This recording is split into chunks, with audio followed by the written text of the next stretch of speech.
I will respond only to comments and questions which you may have, which means you're going to have to work harder than you have in the previous two meetings, which means if you get a certain comfort, a certain security in remaining silent, then if you want to work as we have discussed, then you will have to force yourself to do something that you don't usually do, and perhaps which you don't prefer to do.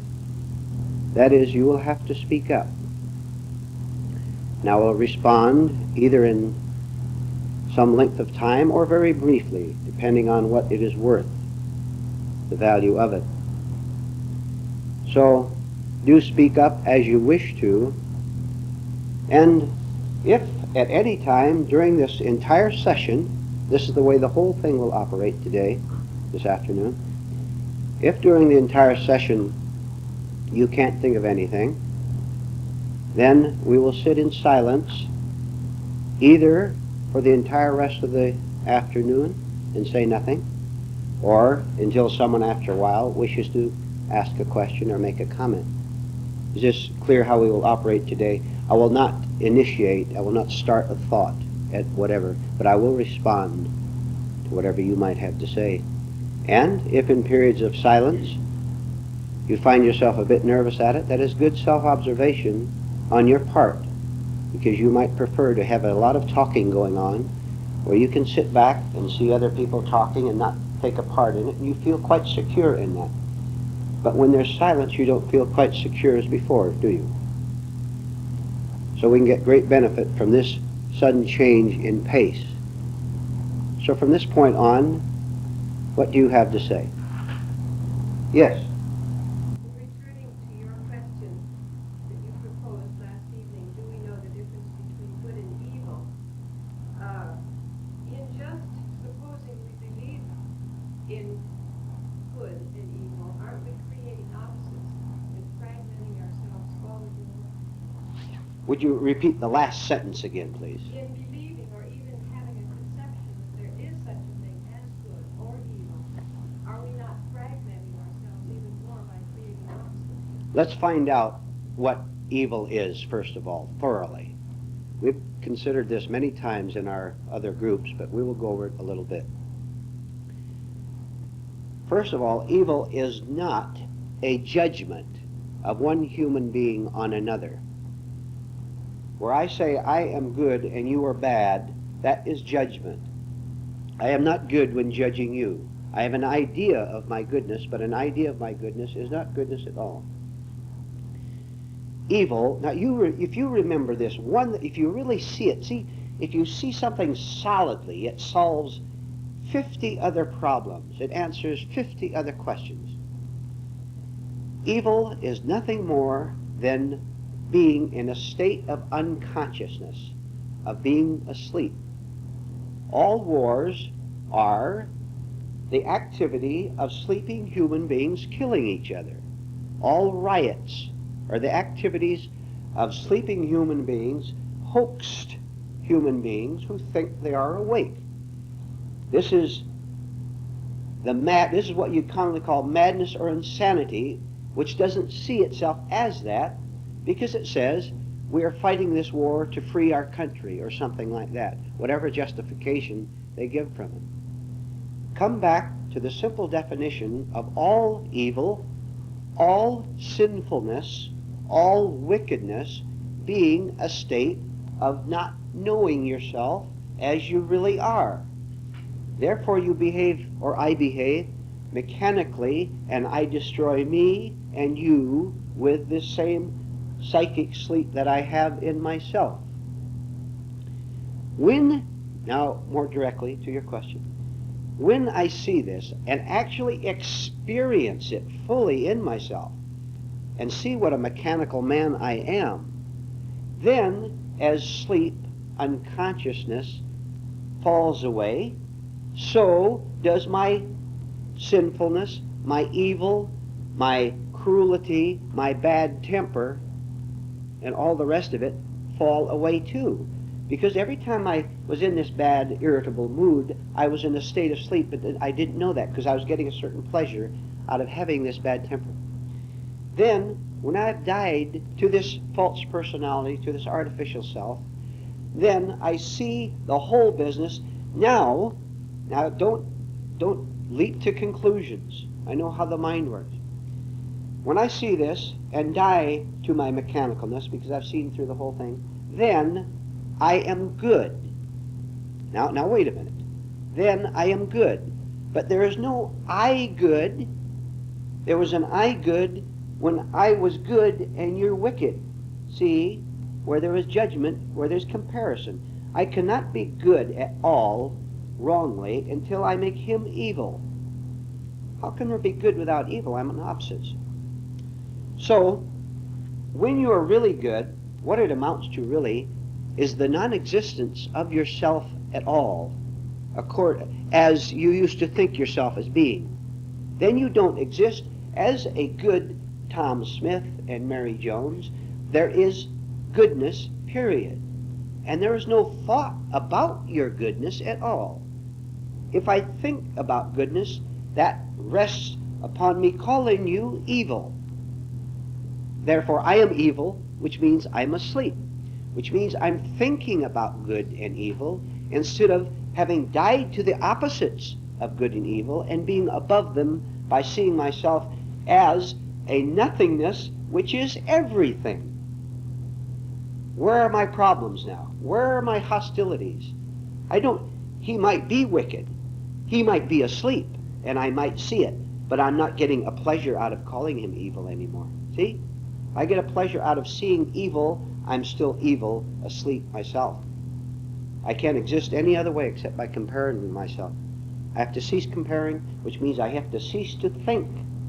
But I do have to use thought at the beginning, as we are doing now, to understand all this and rise above my own conditioning. We are indeed fragmented, torn into a dozen parts, 50 parts. I am a good man because belong to this political party or this church. You're an evil man because you belong to that and that organization. Whatever my labels are, my traps are. My sleep is, my evil is. Hard work. We can't rest a minute, which does not mean we're working like that. We're working very relaxed and very alertly tense, if there is such a thing. Seeing it.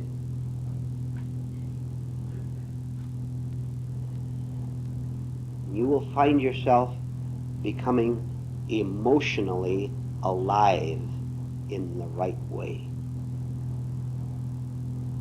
There's plenty of emotion going around, isn't there?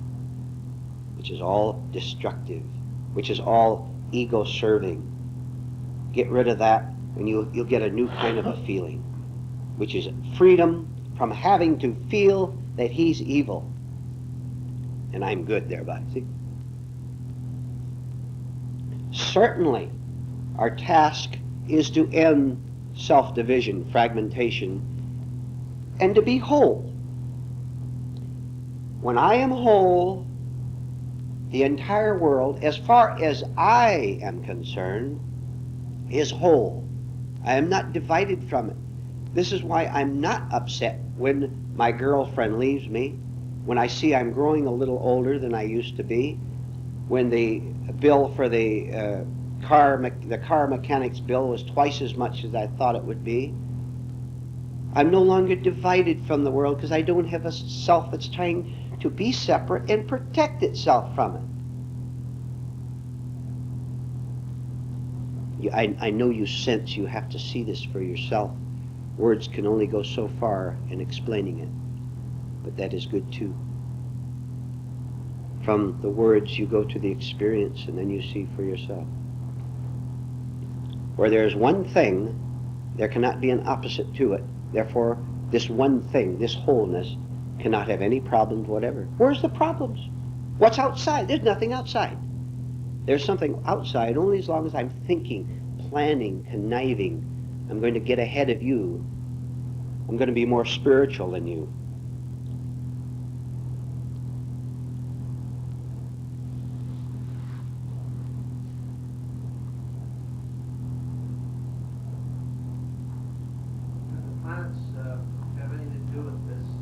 Do the what? Planets like the moons, do they affect any of this? Are you talking about astrology?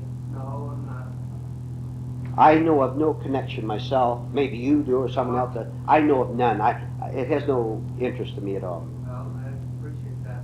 The reason I say it, you mentioned why there are wars. Now, just happened to be reading the commentary about the planets. Let's get ABC down flat before we go on to farther things. Forget the planets. Let's talk about Earth. But I understand your question. Okay.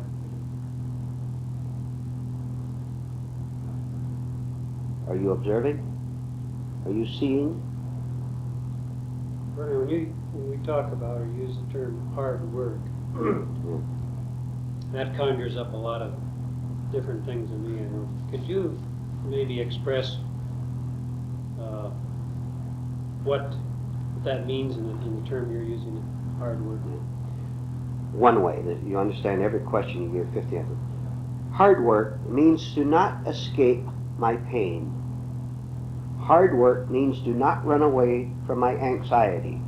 It's hard work to say, I'm going to sit here and see what on earth is going on inside of me. Instead of distracting myself by going to a meeting, by taking a drink of liquor, by turning on television or whatever I habitually do to distract myself from my pain. And it was said earlier, when you start this kind of self-work, to just sit and watch yourself in operation so that you can see yourself being carried away, there is a tremendous pull in the opposite direction so that you want to take the drink or go out to the nightclub or whatever you do, get this distraction. You can just stay home and sit in that chair and be marvelously distracted. Just go into a daydream about being the Raja of a South Sea island with a harem. That's a marvelous distraction. You can stay right where you are.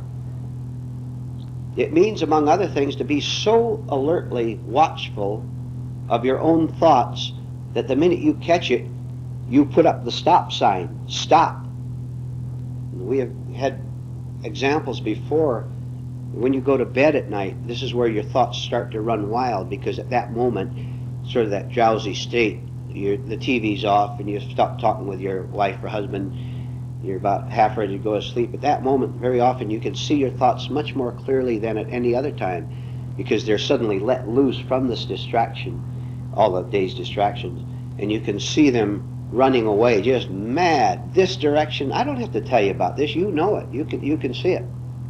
But while you're lying there, you put up that stop sign, and you watch, you put up your hand like that and watch the flood just knock it over.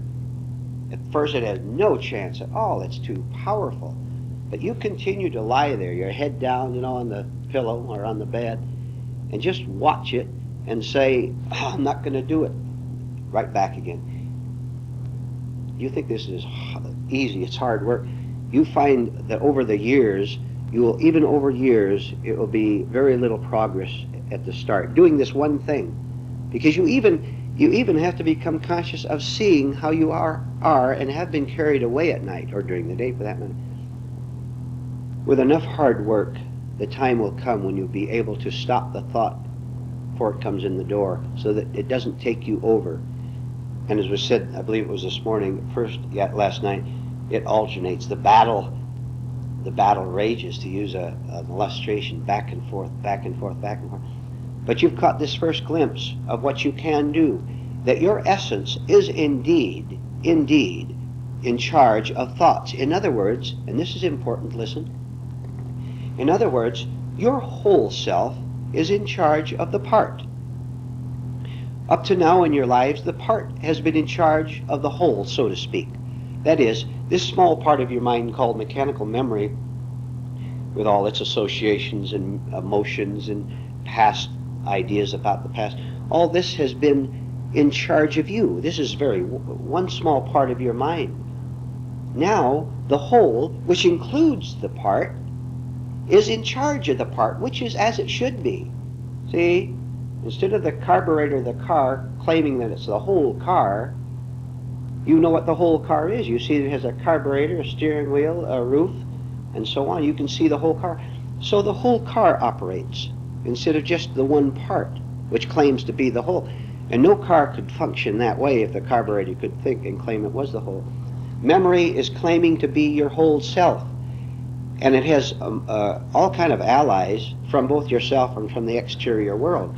I am Tom Smith, and from an investment of $20 starting at 20 years of age, I'm now 60 years of age, and in 40 years, by hard work and wise, cunning practicing and watching out for opportunities, I am a millionaire at 60 years old.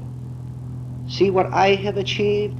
This is the part speaking for the whole, and he didn't do that at all. It just happened that way. His neighbor started the same way and ended up bankrupt. This man, the millionaire, was just lucky. But the part is speaking, claiming that it did something. I am Tom Smith, the great success. Tom Smith is a very miserable human being, and he can't get enough distractions. And if he doesn't drink, then he chases women, which is just as much as an addiction. He's captured by sex thoughts, sex feelings, sex memories, instead of being in charge of his sex center, which would be the normal way for him to live had he found himself. In conclusion to this, when I am whole, I have no problems because there's nothing opposite to me at all. Which means I have nothing to do. I have nothing to see if you can do this. I have nothing to do except live my daily, simple life, planting orange trees out there, painting pictures, going to work, whatever I do, without trying to be someone. Why do I have to be anyone at all? Why do you have to be anyone? It's kind of frightening giving up all these exciting escapes by which you take yourself away from the fact that you haven't found yourself as yet. Give up the escapes and face it. See what happens. You go through this dark valley. You can't get through the valley without going into it. If you avoid it by going all around the mouth of it, nothing. Get into it, and we are here to help each one of us do this. This is what we're doing, encouraging each other to go into the valley, so that on the other side we'll be one with ourselves. And what a tragedy it is, maybe we've all done this, but what a tragedy it is to be here at the mouth of the valley saying that we have made it through and have come out on the other side. And you see many, many examples of this. Perhaps a familiar example of the ex-alcoholic who no longer drinks, but he's just as unhappy as he was before. He hasn't changed anything but a habit.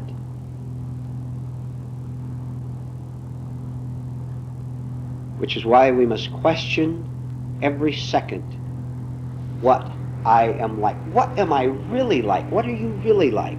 Ask yourself, what am I really like right now? I'm behaving quite nicely here. How do I behave at home? How do I behave when I'm by myself and some little thing irritates me? What am I really? This is nothing to be ashamed of. This is something to see so that I can change it. Yes? I'm a little confused on the difference between observing other people and being critical of them. Okay. When I see another person and am critical of them, let's find out what we mean by critical, first of all. I am critical. Let's take some characteristics of being critical. I am saying that I wouldn't do such a bad thing as you did. I'm saying you should have known better than to do that. I am saying you're not living up to your religion. I am saying you are thus plain inconsiderate. We know what it means to be critical. We don't have to go too far. I am critical of you.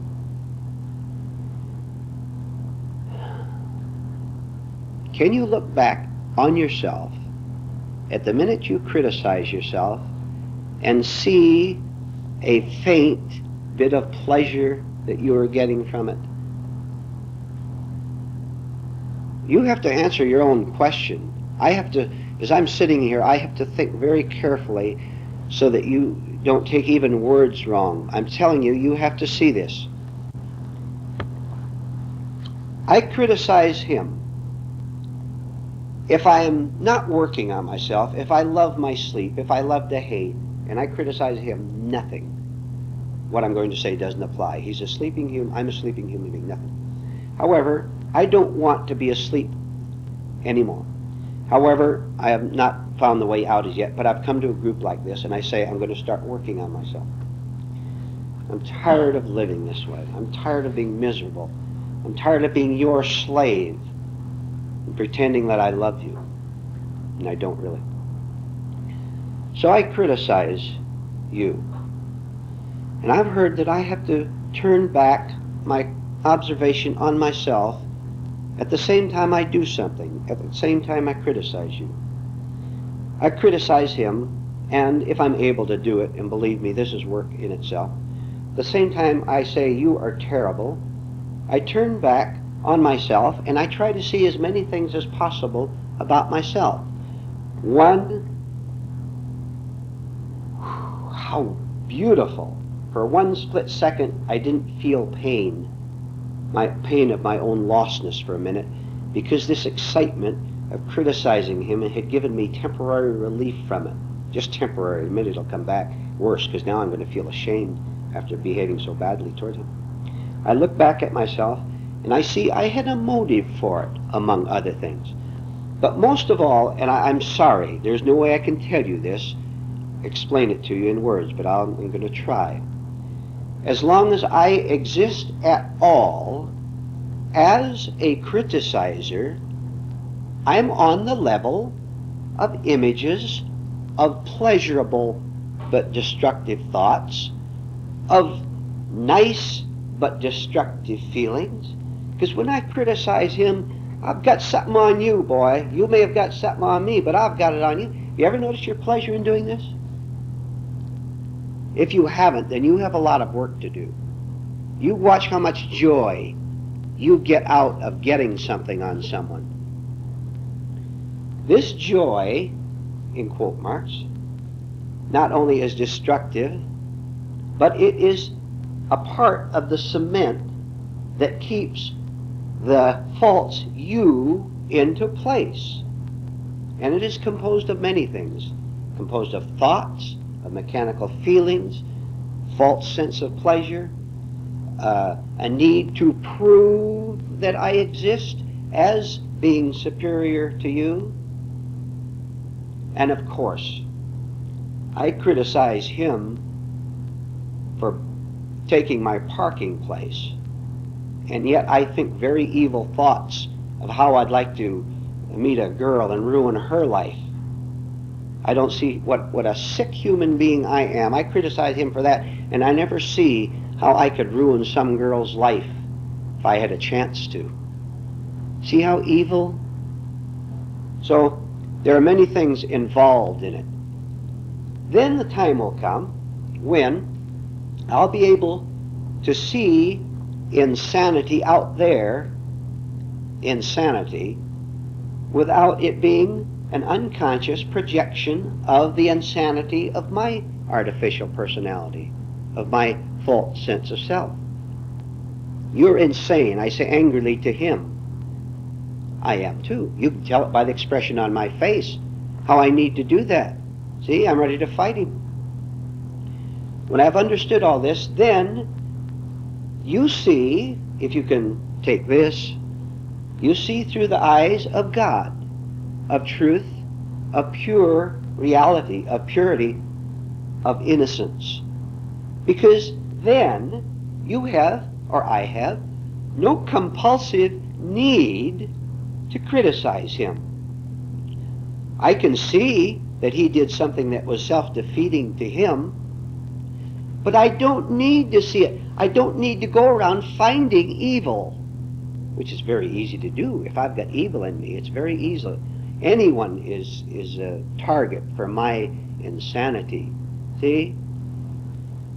You'll have to experience this to simply see the difference between projection and seeing without judgment. And you can catch yourself making an error in this as you practice, and that in itself will be very beneficial. Because if you can catch yourself in a lie, giving the wrong motive, I told him off for his own good, you've heard that, or I told him off for this or other reason, can you throw your attention back on yourself and see your real motive for doing it, then go deeper than that, and seeing that there was a self there, an I there, then indeed, maybe at certain times you might speak rather sternly to people, but there will be no need to hurt them or to prove yourself. And I might ask, don't you think there's enough hurt and enough heartache and viciousness in this world without us as a group adding to it? So if we really want to contribute something to the world, we contribute it first to ourselves, then this oneness, this wholeness, has nothing but of itself to give. You understand that? Do you know what you give? Do you know what you and me, myself too? Just go around the room. Each one of you gives what you are. How can it be anything else? How can you give anything except what you have? And what you have is what you are. And believe me, the exteriors of being a charity worker, of going to church, have no effect whatever on it. You can do that and still give madness to the world and give heartache to the world. So if I want to be good to you, I have to be good to me. They are inseparable. That's the only morality on earth, is for me to work real hard to change myself so that I don't cut you down, which gives me pleasure in cutting you down and criticizing you. Then, if I see you do something self-defeating and you want to work on yourself, I can make suggestions to you. If you don't want to work on yourself, then I have nothing to say to you at all. We don't try to change the nature of the dog that's been running through here because he's not able to understand these things. And most human beings are unable to understand them. Yes, Rudy. How does daydreaming lead to violence? The question was, how does daydreaming lead to violence? First, do any of you daydream?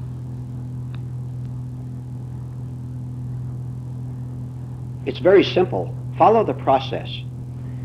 If you're working on yourself, it begins to decrease violence because you decrease the daydreams. All daydreams, one, are an escape from ourselves, as a general comment.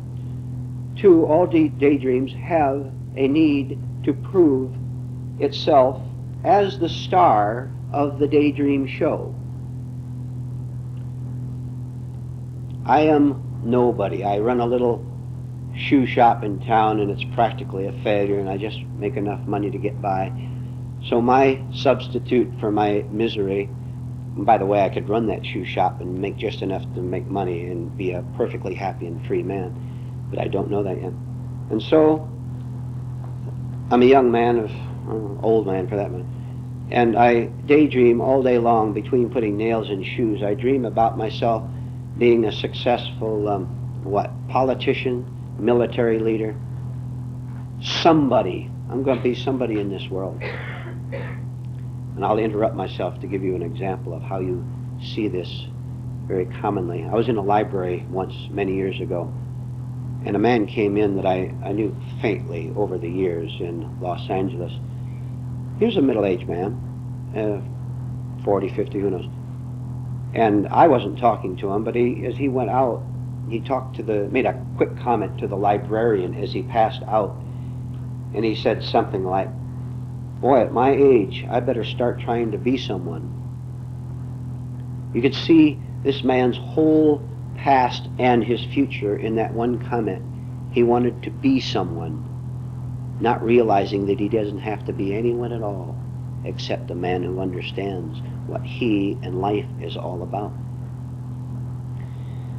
So, in the center of my daydreams is me, the star of the show. What? You name it. What are your daydreams? The great lover, the conquering hero, the spiritual leader, the great author, the you name it. I am in the center of this. And I will tell you that when you are controlled by daydreams, to get to the question, You have no conscience whatever. This is so, you're just not going to believe. I know you're not. You're not going to see it. You're not going to see 1 inch when you should see a mile, but it will go ahead. When you live in daydreams, from daydreams, and they have taken you over and possessed you, because you are in a state of sleep, this means you cannot see anything except this compulsive, mad, insane drive to get what you want in order to be someone, so that your daydream, which is all alone in that little shoe shop, will be the center of admiration of thousands of other people, or at least the new girlfriend of someone else. See, boy, when you have to confirm your own illusions, it isn't easy. So you have to go out and get all the allies you can, who will be on your own level, by the way, because they're doing the same thing. You're going to be trading. And so you do what you can to try to make yourself publicly prominent, either with one other person or as many as you can get. When this daydream becomes so hardened and so fixed, it just automatically and naturally leads to violence. Whether being cruel to this new woman or this new man you met, or to your wife or to your children, or to anybody that you can be cruel with and get by it, and it all be justified. And if there are other people, by the way, who are also captured by your daydream, which is quite likely because like attracts like, and people with similar daydreams come together and they say, ha, now there's 2 of us, let's pounce on him. And so they do. And so this leads to violence. Violence is mechanical unconsciousness. So if you don't want to be violent anymore, and I don't, and I'm not talking about necessarily physical violence, you can be the beginning of violence to have a hard, cruel look on your face, cut someone down, the look. See? That is violence. That is cruelty. So if you don't want to be violent anymore and destroy yourself with your own violence, then do what we suggested before of trying to interrupt your thoughts at bedtime or all day long. Interrupt them at any time you can. And all these other exercises that we had earlier today will help you do this. Everything works together. Everything you have heard works toward the idea of wholeness, of non-fragmentation, of finding yourself, of giving up violence. Everything contributes to everything else because it is one whole thing. And finally on this, I must cease to love violence. I must cease to love it for its distraction value, for taking me away from my own pain. When I'm violent and in an agitated mood, isn't that wonderful? I can temporarily leave behind the fact that my wife left me, and that I'm 60 years old and I've been a flop all my life financially. So I turn to violence. I will tell you again, finally, on this. Do you see, I'll put it in the form of a question, do you begin to see that you don't have to be anything or anyone at all? Because you are indeed, and I am indeed, nothing at all. And in that is our freedom. If I am someone, I have violence, I have fragmentation, I have pain, I have anxiety, and there's no end to it. There's no end to it. If I can begin to see this, I can start reversing the process. Why is it that it's so hard for me to give up what I call my individuality, this separate identity? The question was, why is it so hard for me to give up my so-called individuality, which is the same thing as false personality, which is the same thing as a mechanical man, which is the same thing as misery? Right down to the very base of it, to get right to the bottom of it, is the fear of death. Because all I know of myself is what I have imagined of myself. Look at the 1,001 labels. Start with labels and naming again. And notice, by the way, how all labels do have opposites, and I will give some of them. Here I'm talking out loud. Here's a man working on himself, we'll say, talking out loud, trying to work. This is fine. I have labels of myself being a failure. My neighbors are more successful than I. That's a label. He has labeled himself a failure. And that gives him a certain amount of pleasure, by the way, because now he can hate. Life has cheated me. I have a right to have your dough. I have a right to be rude to you. So, I have a label of being, all right, I have a label of being a successful kind of man. I have a label of being a good mother. I care so much for my children. If you really did, you'd wake up. You have nothing to give your children but what you are, remember? What are you giving your children? So, I am thinking that I am all these different kind of people. I may be physically a mother or a father, of course, but I have these labels on me, which gives me a sense of security, I think. So the idea of giving up these labels means the most terrifying thought I can imagine. Nothing. Going to war or walking through a jungle with tigers is nothing compared with the very idea of the death of what I call me. And we don't see that it's the death of what I call me that sets me free. Boy, I'll tell you, how many times do any of us have to get knocked down before this gets through our thick heads? Nothing is more terrifying, therefore nothing is resisted more, and it is resisted in ways so subtle you can't begin to see them, which is why we must start with the most obvious resistances.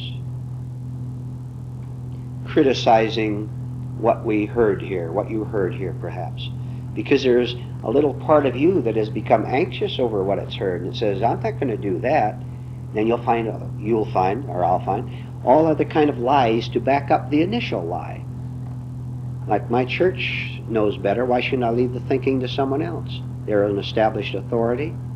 Anything that has endured as long as the church surely must know what they're doing, the whole business.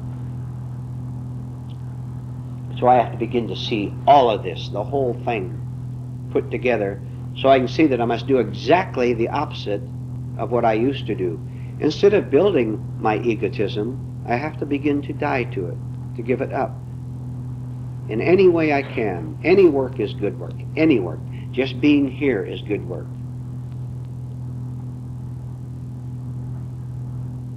Then when I have passed, shall I quote? Then when I have passed through the valley of the shadow of death, I understand the most startling thing that ever occurred to me in my life. You'll sit there in your chair and you'll gasp for about 15 minutes once you see it. Which is that outside of the physical birth, you weren't even born, to say nothing of dying. You weren't born into all these labels. They never came to you until society and our own confusion started giving them to us. You begin to see that you weren't born at all. What happened is that all these ideas from out there, which we consented to because we didn't know any better when we were young, began to make us. Me, the born John Smith, born in so-and-so at a certain year, and at 15 he became interested in electronics, and at 20 he went to college, and at 25 he was already head of the say the word for me, the company who sell all these electrical things, not seeing that society gave him this label. Now, this is him, this is me, which he was not born with at all, but overlaid on him. As you see one, you see the other. When you see that there's no birth, you see that there's no death. If nothing was born, how can that nothing die? It doesn't make sense, does it? See? So, dying to my labels, to my illusory ideas about myself, is a certain kind of death. The death of the illusion that I exist as Tom Smith and Mary Jones, this or that kind of a person. Now I'm free. What? What more can I say? Do you understand?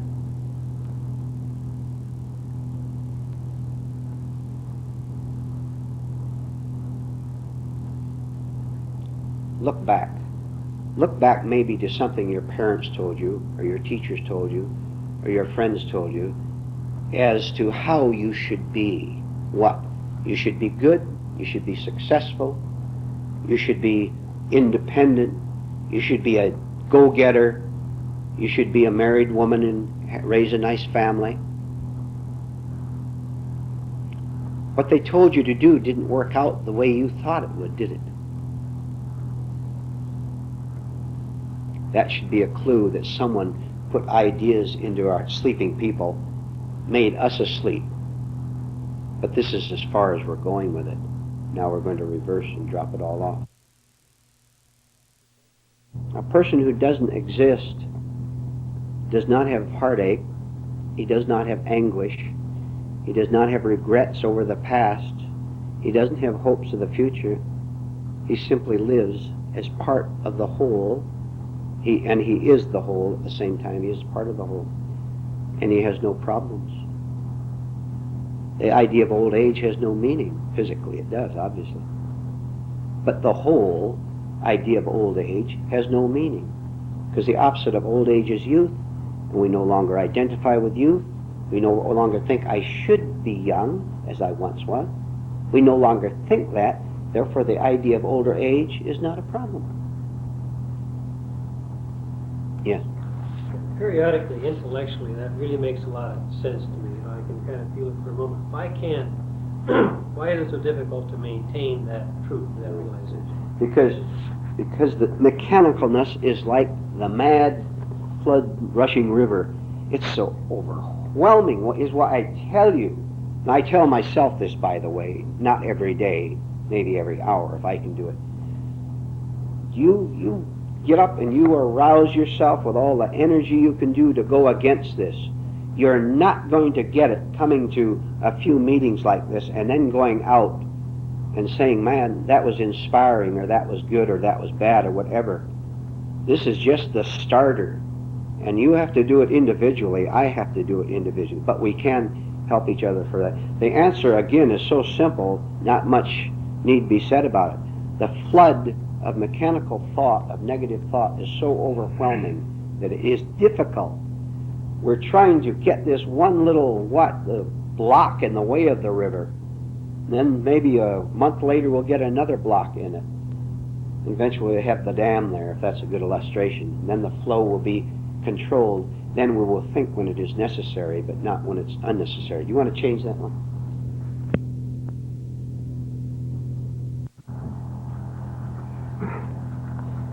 It is hard because I have let myself go on for 30, 50, 60 years until I became very intensely hardened. Now being hardened, boy, you've got to get a sledgehammer, knock off this hardness, cake of hard ice, bring it out into the sunshine of a talk like this, a group like this, discussion like this, so that every day the sun can come down and melt a little bit of it. That's why it's hard, because we're so hard. See, the last thing that my negative parts want to do is to even come to a place like this. And can you imagine how they would feel if they came here accidentally and didn't know what they were getting into and heard this? They'd get up and walk out, and it has happened, by the way. Yes. What we're trying to achieve, the question was go into a little bit the idea, which was given earlier, of getting aside by yourself and sitting in a chair, and first of all being conscious of your thinking, seeing your thoughts and observing them. And then making a conscious effort to break the flood of thoughts, the flow of thoughts, so that you're not thinking anything at all, but simply sitting there, seeing yourself sitting there, which is not thought at all. And to repeat, the value of this is you have begun to put an interruption into these mechanical thoughts in which most people live so permanently and hardened that they never know there is something outside of this. This is the big secret, outside of many other big secrets, to see that there's another way to use your whole self outside of mechanical thinking. But you have to study it. You have to ask, well, the man said mechanical thinking. What does that mean? He said habitual thinking. What does that mean? He said always reacting the way you always react. The dinner is cold in the cafe, and I always get mad when the waitress brings me cold soup. I always get angry. I get angry because I always get angry.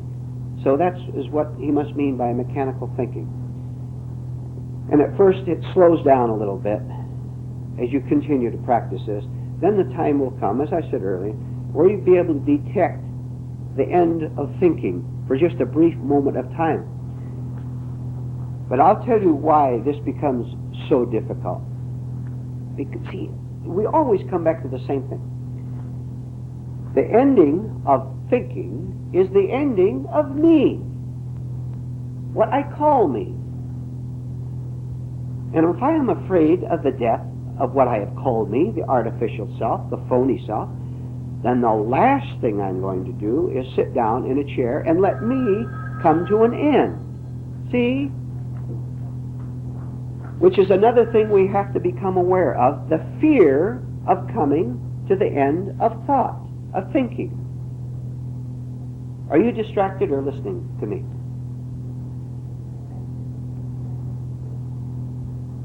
All right, now, never mind what they're doing. You pay attention here.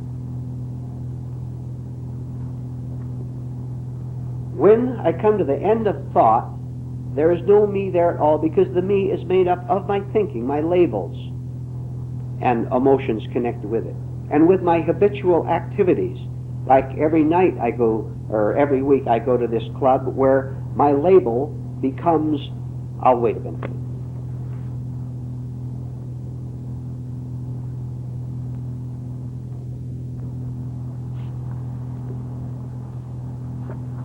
In one split, clear moment where there is no thought, I see the possibility, the first glimpse, of being a totally free human being.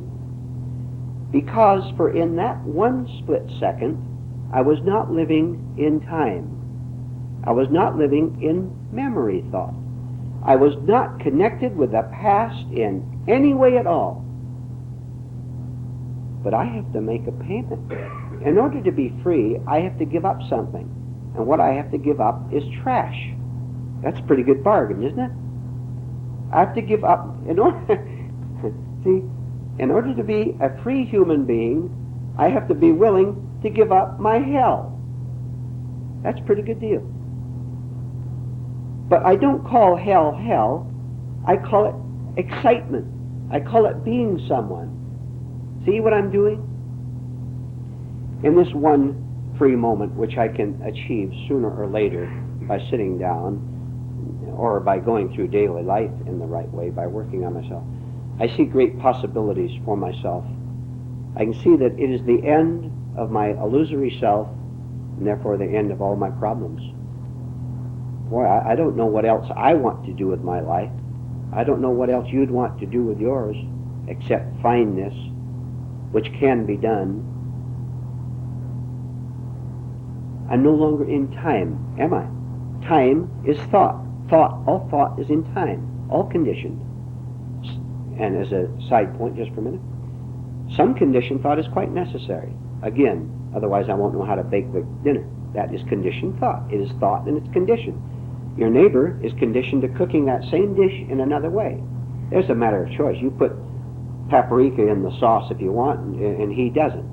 No problem. You take your choice of that.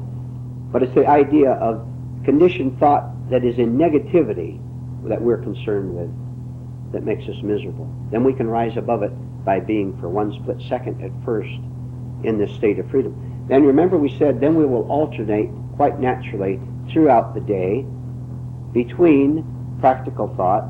Negative thought is gone. We have nothing more to do with it, we hope. In practical thought, where I have to do things with my hands, garden or whatever, and simply being a conscious human being with no negative thoughts at all. Now I exist. I still exist. Nothing happens to me. That is, I don't die physically or anything till the time comes. But I exist, but I have no longer existed apart from anyone else on earth. And this is what love is.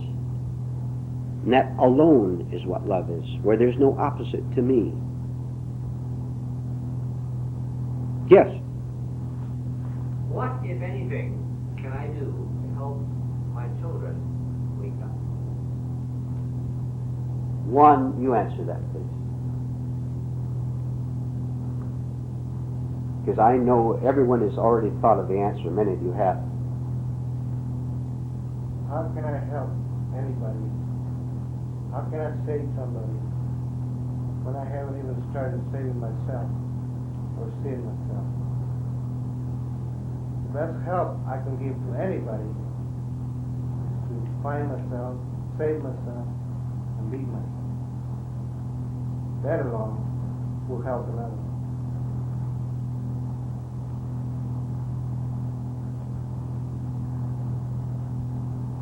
That's very easy to say, isn't it? That I'm going to help my children by helping myself. Let's see if you or I do it.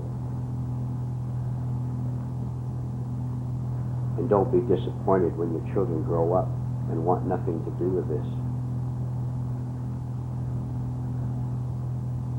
Very few human beings find the way out.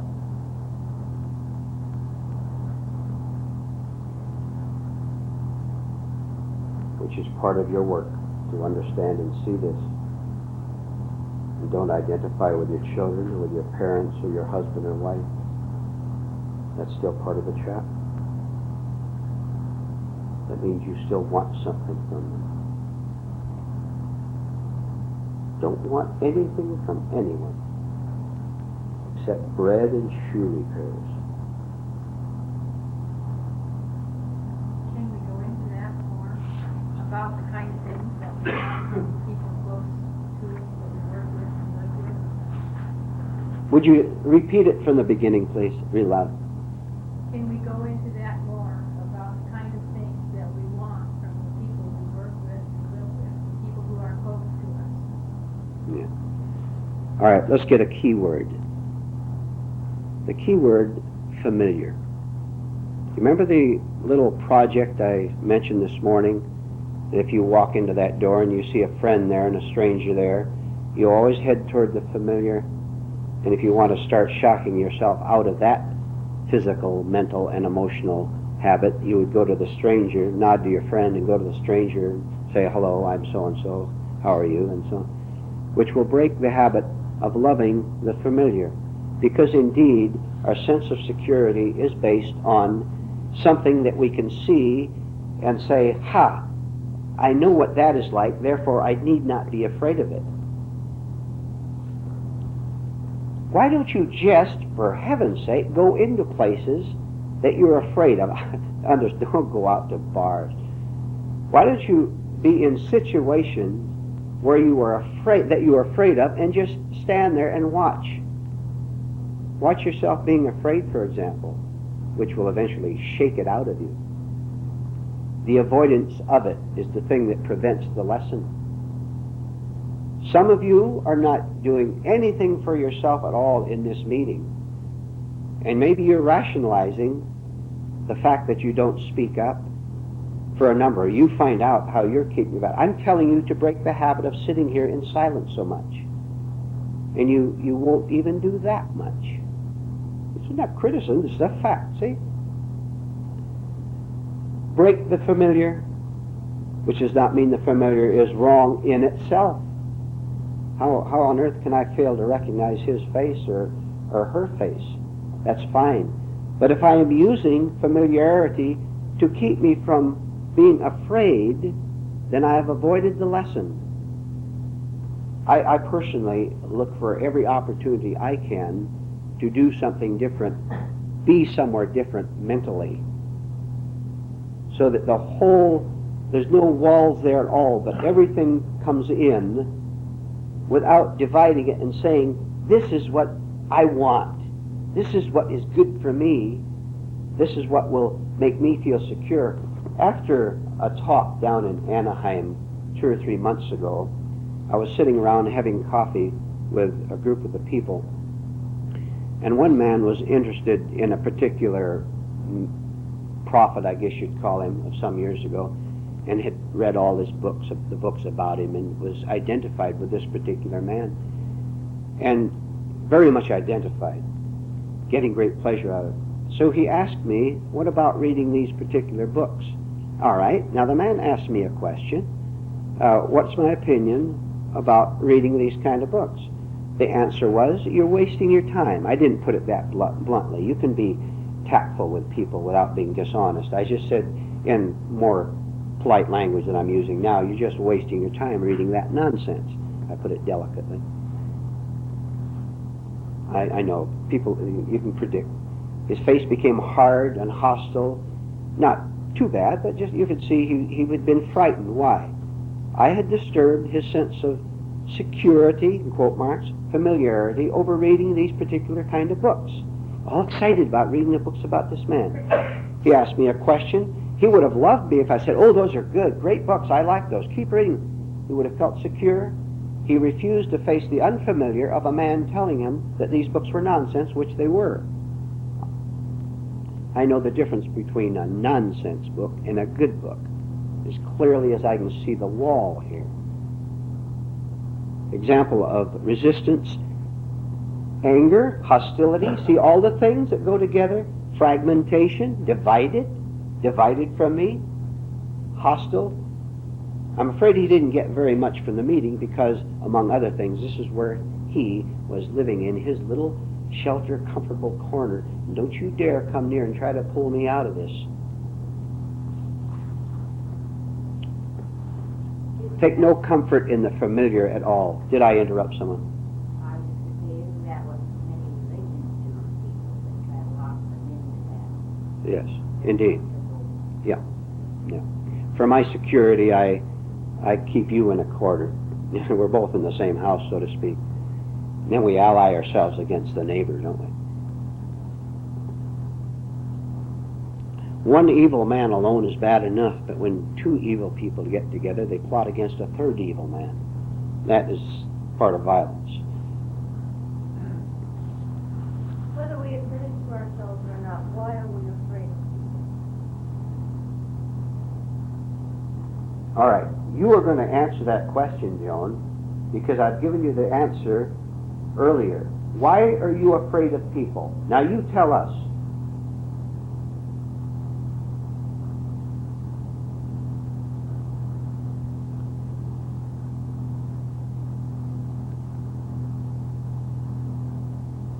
There are a number of reasons, and they all come down to the fact that we feel separated from others.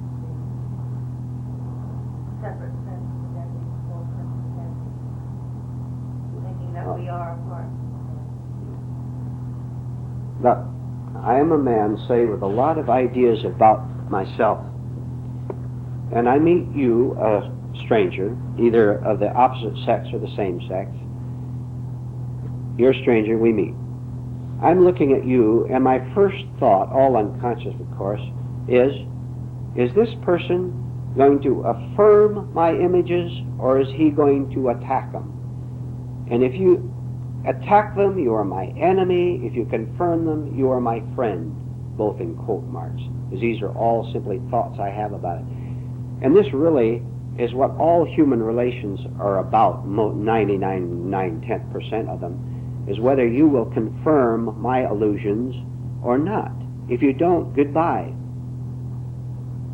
If you do, I call you my friend, and now we become cohorts against someone else, calling it a crusade or something. I can't have any illusions about myself, any images at all, if I am going to meet you and be free of you. If I want you to confirm my images, I'm your slave. And I'll be a sucker. And I'll resent you and hate you, and someday I may just blow up. And all hell will burst loose, which was in me all the time. And all the time I'm depending on you, I am indeed afraid of you. And oddly enough, I'm afraid of losing you too. If you go, there goes my identity, there goes my good name. Here I am, an up-and-coming politician, 40 years old, and I've just been elected to this high political office. My wife, who knows me as I really am, she's threatening to divorce me, and I buy her off because I want to be re-elected next time. See the game we're playing? She's playing the same game because she loves being the wife of a prominent politician with all the money and prestige that goes with it. So we live in hatred, calling it love, all because we are sleeping human beings.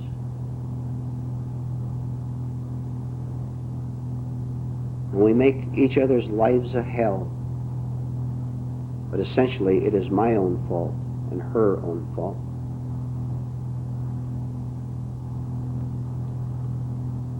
You and I have got to get utterly weary of being afraid of anything or anyone. Make that your aim, and then put everything on the side of that aim. Which means you can't have ambitions to be great anymore, or to outwit the other person, or to be their teacher, or to be profound, either in their eyes or your own. And if you don't have it in your own, you won't have it toward them, and you won't want anything from them. Talking with a friend, I made the statement that I usually don't make long-range plans. And the friend said, we all have to make long-range plans and plan for what we're going to do years from now. And I said, this isn't necessary. And I was not able to defend this position after reading most of your books, Mr. Howard. I'll tell you how to do it from now on, Bob. Help me on this. Okay. Sally knows. You have to get your levels separate. I'm in business down in town, and I have a bakery. And I have to make long-range plans for putting in a new oven. Business is pretty good. I have to get a new oven in.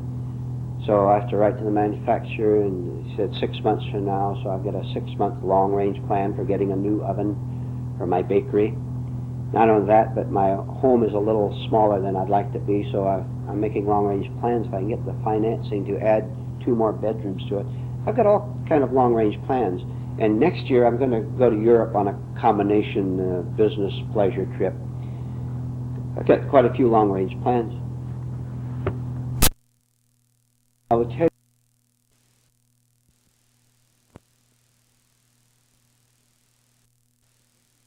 English, a person who doesn't exist does not have heartache, he does not have anger, he does not have regrets over the past, he doesn't have hope and he's to the future. He simply lives part of the whole, every group. He is no is the whole at the same time, part of the whole. Any problems has no, the idea of old age meaning. Physically it does, obviously. But it has no, the whole, we know idea of old age, no meaning. Because the opposite age is youth. And we no longer identify with youth, no longer think I should be young as I once was, instead of old. We no longer think that, therefore the of older age is not a problem.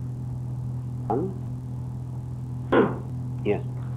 Intellectually, that really makes a lot of sense to me. You know, I can kind of feel it for a moment. If I can't, why is it so difficult to me that truth, that realization? It makes because the mechanics is like the mad flood rushing river. It's so overwhelming. I tell you, and I tell myself this, by the way, not every day. You can maybe every hour do it. You get up, tell myself, and you arouse yourself going off with all the energy you do to go against this. You're not going to get it. You coming to a few meetings like this and then out and saying that was inspiring, you're inspiring, or that was good, or that was bad, or whatever. This is just the start, and you have to do it individually. I have to do it individually, but we help each other for that. The answer, again, is so simple. Not much need be said about it. The flood of mechanical thought, of negative thought, is the answer so overwhelming that it is difficult. We're trying this one little mechanical block in the way, that's the way of the river. And then maybe a month later, another block in it. You get eventually, so they have the dam there for illustration. Then the flow will be controlled. We'll get an end where we'll think when it is necessary, but not when it's unnecessary. Do you want to change that one?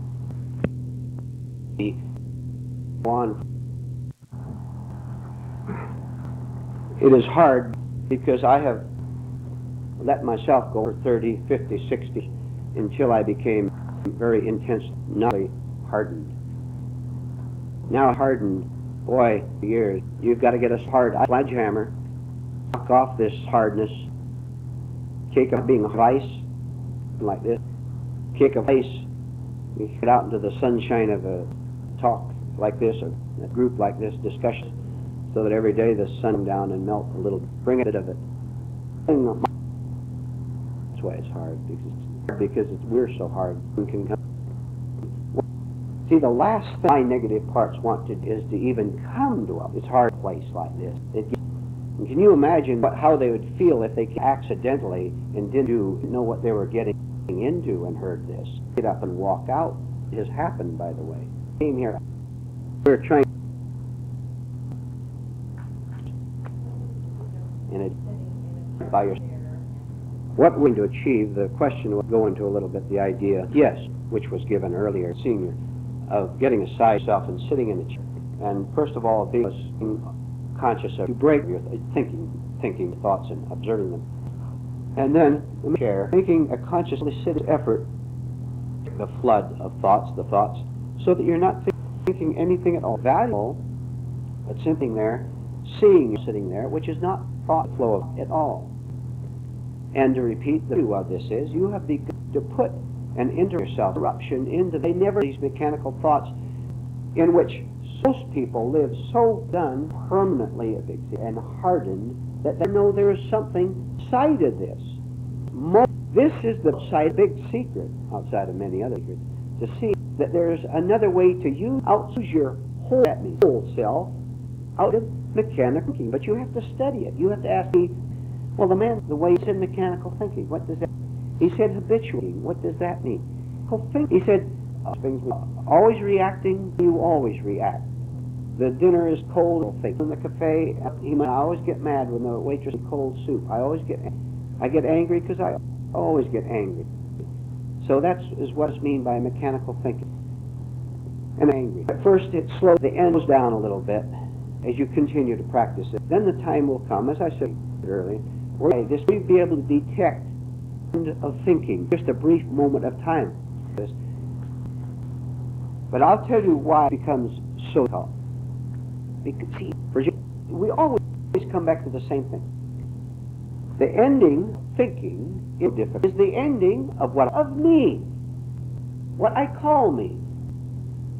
And if I'm afraid of the death I have called me, the artificial phony self, then the last thing I'm going to do is down in a chair and let me come to an end of the sea of thought, which is another thing we become aware of, the fear of coming to the end of thinking.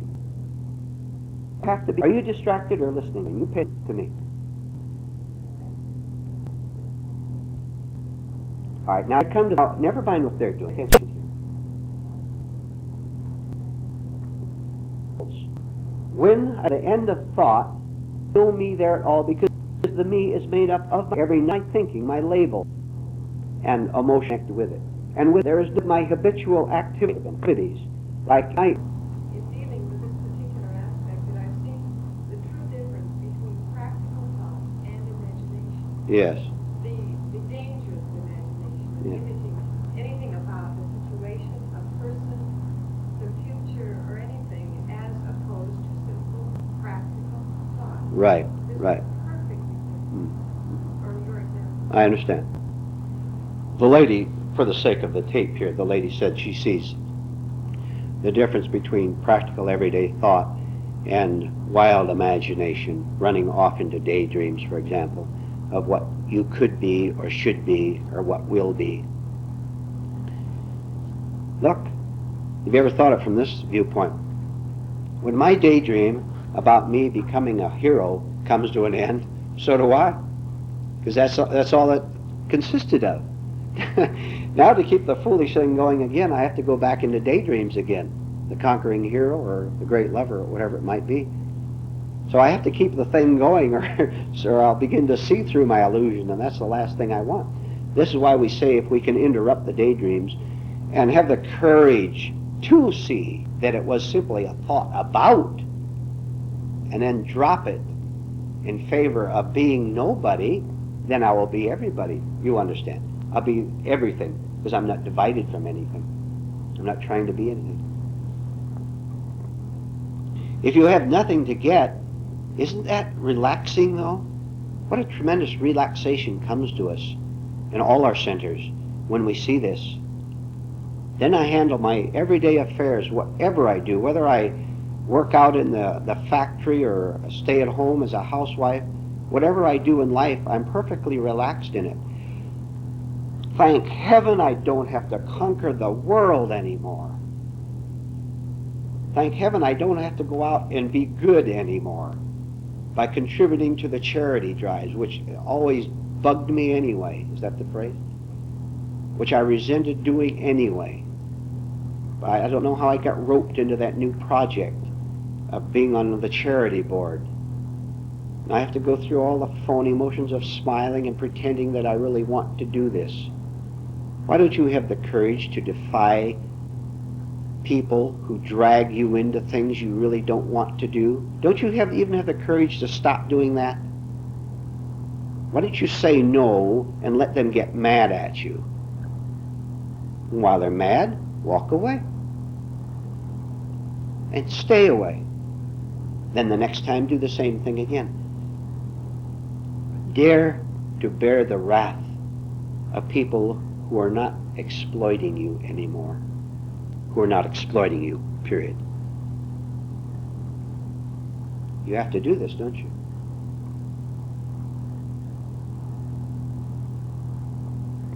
Yes? What's the concept of there being no time? Say that again, please. What's the concept of there being Yeah. No time, yes. Okay. There really is no time, but for convenience we divide it into hours and months and years so that we can come here at a certain time and all that. Time, again, time is in the area of thought, of thinking. I think about 1 o'clock. I think about February and March. I think about 1988 or 1923 or whatever. I think about these. If I did not think about time, then there would be none. On the certain level, on the physical level, certain things do live in time. That is, trees and human beings are born physically and they grow older and they die. They do live in time in that sense. But my original self, my free self, does not live in time at all. The physical expression that the whole has put down here, which we call Tom Smith and Mary Jones, does indeed live in a physical body and live in time in that sense. But my essence does not live in time because as we have explained before, when I come to the end of thought, thought being time, time being thought, thought being memory of the past, when you think of the past, you're thinking right now, are you not? You're thinking about it, but it's only a thought, and the same with the future. When I catch a glimpse of a state outside of thinking, outside of thought, then that state is timeless, and it is also me-less. Me being only in time, either past, I was successful last year, therefore I hope I get reelected next year. All this is time thinking. But essentially, the whole does not live in time. And this again takes hard work for us to see because we've so identified with time itself. And the physical body, as it changes, gives us the illusion of time. The whole changes its expression, but there is no time in it at all.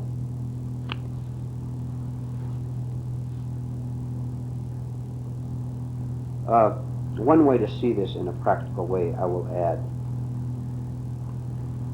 If I make a mistake toward someone or toward myself an hour ago, I do some little blunder. I forget and I leave the oven on too long and I burned the dinner. That was at noon. I burned the dinner because I was careless and thinking about something else. At 1 o'clock, when I go out there and I see I've burned the dinner, at that moment, if I can give myself a conscious shock and make strong effort, I can use that so that that type of thing will, up to a certain degree, end. I won't be as careless and do that anymore because I will have conquered time in that regard. And this is very complex. You cannot conquer all these things because of mechanical nature of stoves. The gas company downtown might have increased the pressure twice as much, which you could not take into consideration, or something might have gone wrong that way, so that part is out. So we get the whole thing covered.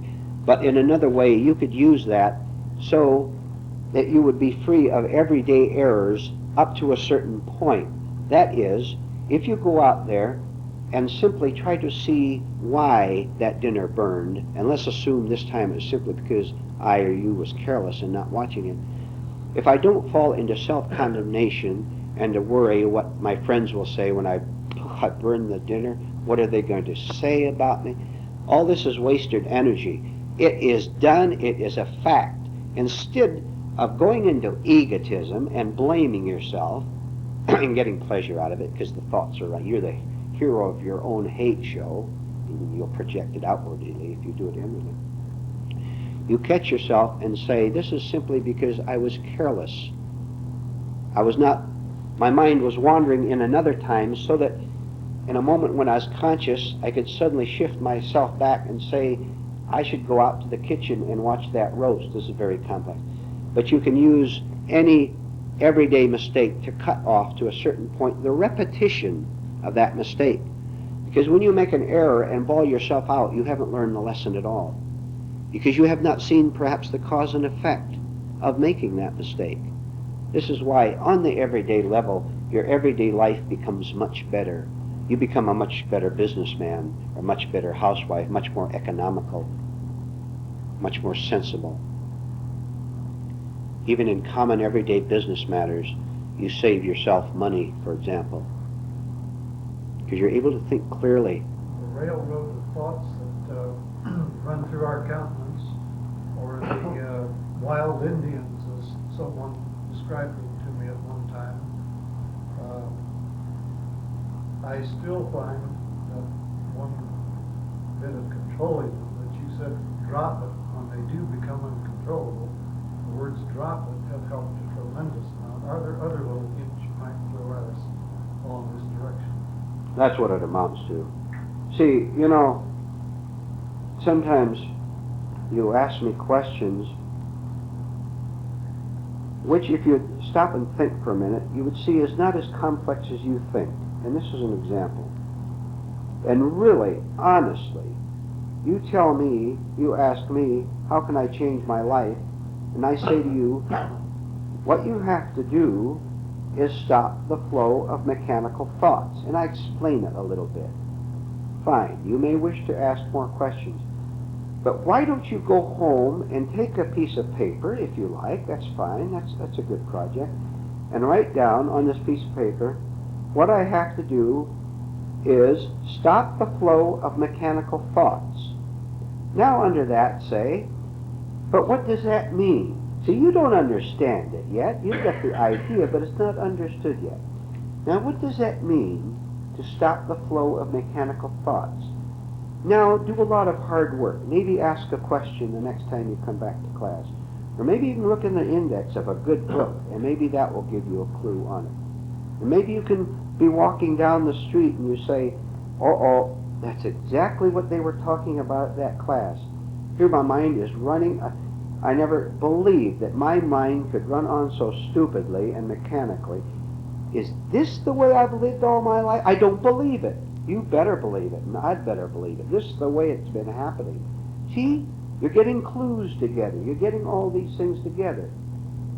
So I tell myself, what I have to do is stop mechanical thinking, except when mechanical thinking serves a practical purpose in life. Otherwise, I'm going to stay away from it. So I better find out also what it means to think impractically. Well, At the class, we also learned that daydreams are impractical.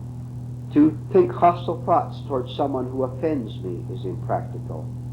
To just blab on mechanically is impractical, because there's mechanical thoughts in back of that, which just loves to hear myself talk. After enough long and hard work, we begin to see what it means to get rid of the Indians, which have been shooting arrows at us all our life, and then we're free of them.